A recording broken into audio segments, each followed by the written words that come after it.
இந்த பேஷண்ட் வரும்போது அவங்களுக்கு ஜா பெயினும் ஹெட்டேக் இருக்குன்னு சொன்னாங்க.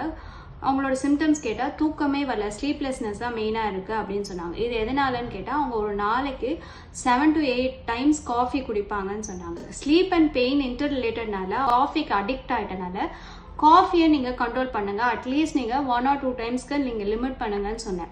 ஸோ நெக்ஸ்ட் விசிட் அவங்க வரும்போது இப்போ காஃபியை நிறுத்திட்டேன், பட் காஃபியை நிறுத்தினால எனக்கு சிவியராக 2 சைடும் தலைவலி இருக்குது அப்படின்னு சொன்னாங்க.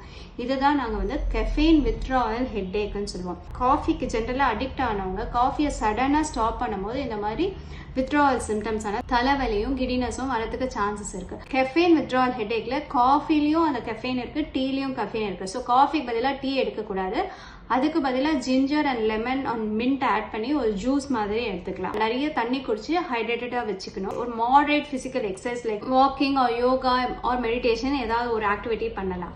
ஸோ இந்த கெஃபைன் வித்ட்ராவல் ஹெட்டேக் எவ்வளோ நாள் இருக்கும்னு பார்த்தீங்கன்னா 1 week to 2 weeks இருக்கும்.